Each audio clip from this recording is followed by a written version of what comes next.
What's up guys? Welcome back to my motovlog. So yan guys, dito tayo mag-start mag-video. So samahan nyo ko guys sa aking pagpasok sa trabaho.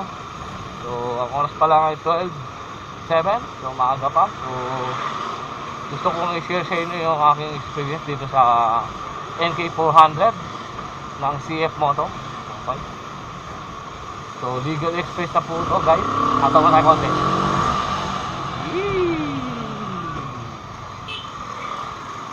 So pwede na to guys sa expressway. Oh, no? Diba? Ayos. Alright.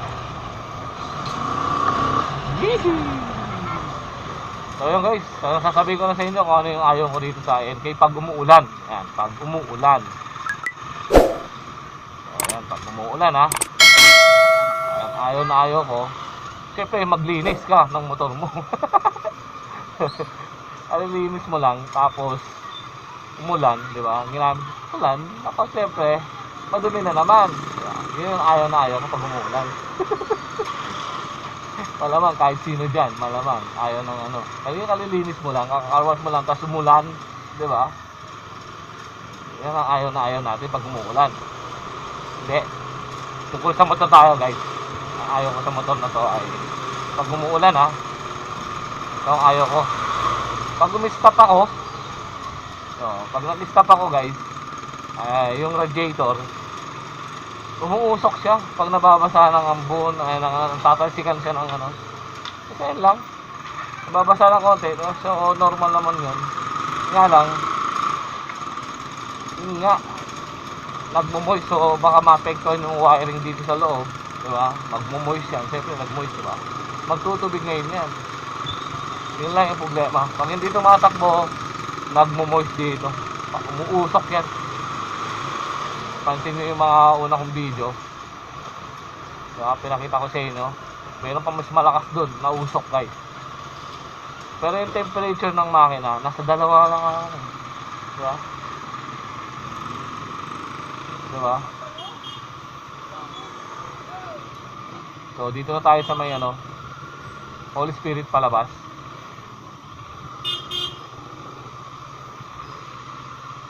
Okay. So yun, alam niyo na ha. Ayoko yung radiator umuusok pag nakahinto, pag umuulan. Okay. Pangalawa, diba? Yung likuran kong ano, footrest. Diba? Pag may OBR ka dyan, angkas mo asawa mo, yan. O girlfriend mo. Siyempre pag nakasapatos siya, nakapantalon yan, rubber shoes, pag umulan, o napadahan ka sa tubig, yan, matatalsikan yung ano, yung sapatos niya, saka yung pantalon. So, pangit, diba? Nababasa. Baga, nadudumihan yung ano mo, OBR mo. So, yun yung mga ayaw natin. Bukod doon sa nadumihan yung buong motor pag umuulan. Alright. So, yun lang naman yung ano, so the rest, goods na. Pag umuulan, malakas ang hangin, stable to kasi dahil nga mabigat siya, 206 kilogram. Di ba? Hindi siya basta-basta lilipa rin sa malakas na hangin, di ba? Sa baha, walang problema dahil yung clearance niya mataas, di ba? Di ba? Yun yung kagandahan. Mataas to. Kahit sa baha, pwede to. Tapos, ano pa ba? Uy, mampas yung ano niya. Yung pinaka-tarpaulin niya ng likuran ng motor. Yun. Pag umuulan, kitang-kita ka kasi may hazard siya. Ito eh. Ilaw siya eh. Kompleto eh. Visible lahat kasi LED. So, sa power niya naman, hindi mo pwedeng basta-basta bilisan pag umuulan kasi alam mo na mabigat yung motor mo. Biglang preno ka o ano, mabilis ka, madol sa kalsada, matik yan kahit sino naman. Yun lang. Maraming goods na gusto sa everyday use. Okay. kahit tumuulan siya. Ito pang araw-araw ko na itong ginagamit. So wala naman akong problema, diba? Ang problema ko lang pala yung lagayan ko ng kapote. Ito talaga ang problema namin, yung mga naka naked bike. Wala tong toolbox o sport bike, wala kang lagayan ng kapote, diba? Ayun, ngayon naka backpack tayo, ayun, kulay pula. Diba? Ayan, kulay-kulay yung backpack natin. Nakita yung side mirror. Si Kuya, very good ka Kuya. Good job. Volunteer yan. Lagi din ang mga yan. Hagisan mo ng barrier, matutuwa na yung mga yan. Kaso tayo, tayo makahagis dahil naka 2 wheels tayo. Next time.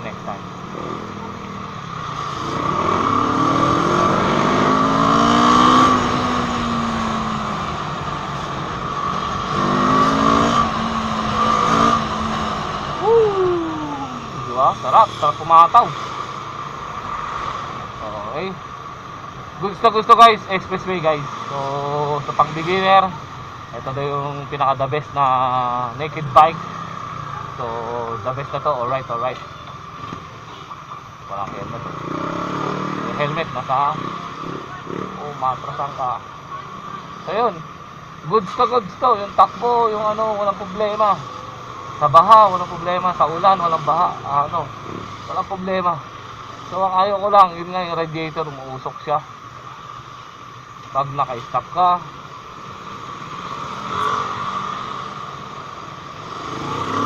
Alright.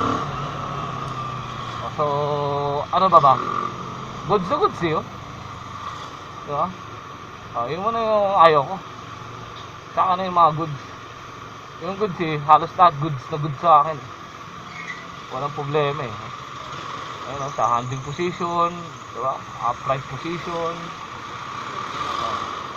no problem. Sa power, nandiyan, diba? Ang galing ka sa small cc, mararamdaman mo talaga yung pagkakaiba ng small cc sa 400cc. Diba yung lakas ng hatak na ito guys, dahil laki ng nito laki sprocket. So pag malaki ang sprocket mo sa likuran, matik yan guys, pang arakadahan to, pang-akyatan to ng bundok. Pakyat dapat pa ng gulong, diba? 160.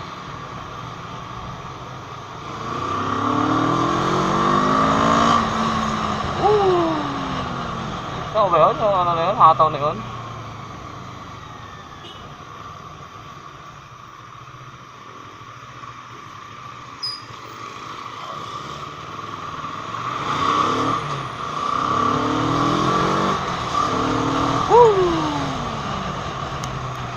Alright, goods. No problem.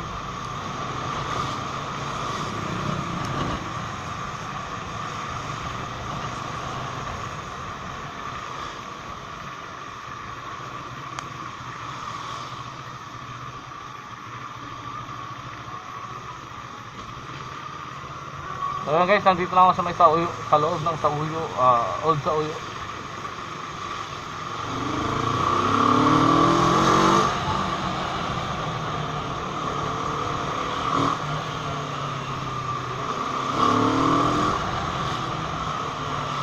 Tara po, diba? Tignan nyo guys kung paano natin i-hataw to.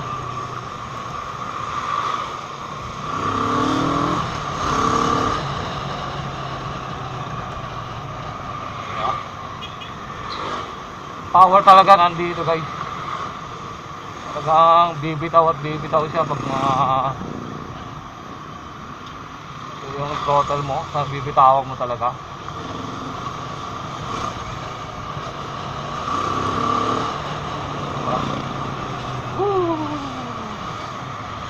Okay.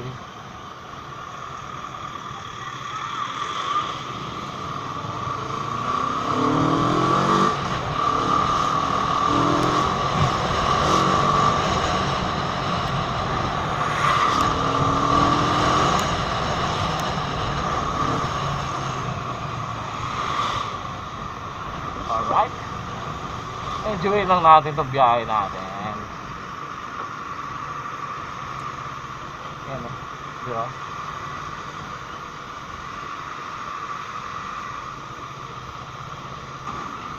Good to good yun. Side mirror, kitang-kita yun. Kitang-kita mo. Kahit wala ka ng palitan dito guys. Pagkabili mo sa kasa ako, wala akong pinapalitan pa dito. Wala akong ina-upgrade. Wala naman tayong pang-upgrade eh. Di ba? Pagkabili mo sa kasa, okay na yan. Yung ano niya, 2-cylinder to. Yung exhaust niya. Smooth na rin eh. Yung tunog, ang ganda eh. Sarap eh. Sarap ng ano niya, takbo. Smooth na smooth. Dahil sa 2-cylinder siya. Magpapalit ka man lang, siguro yung medyo gusto mong maingay, yun pwede yun. Pero sa akin, gusto ko magpalit, kaso iniisip ko rin yung mga, siyempre, yung kapitbahay natin, di ba? Kaya maganda talaga para big bike talaga, tunog yan.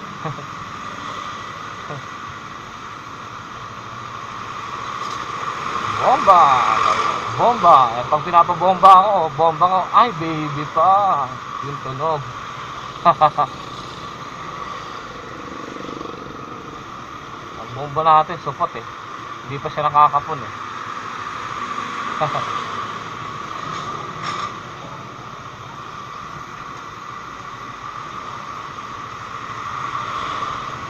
So yan, na-traffic na tayo guys. Dami na sasakyan. 12:19 pa lang naman. So sobrang aga pa natin.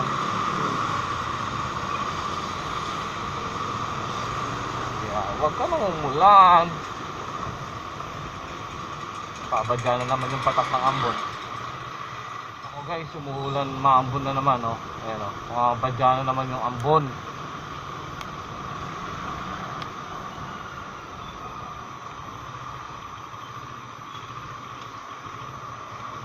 Kailangan maunahan natin to. Cancel na naman yung ano ngayon, pasok ng mga bata sa school dahil nasamaan ng panahon guys. Hindi na pinapasok ang mga estudyante. Ulan na eh.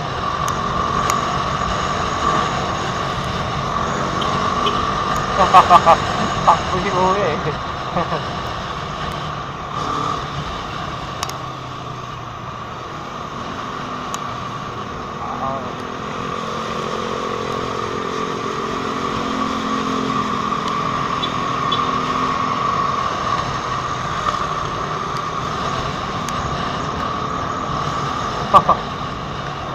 Wow.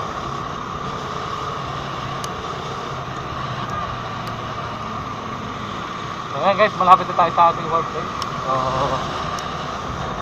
tatapusin na ating vlog na ito guys. What's up? Dahil uulan na. Woo! Oh! Hahaha! Hindi na tumawid eh.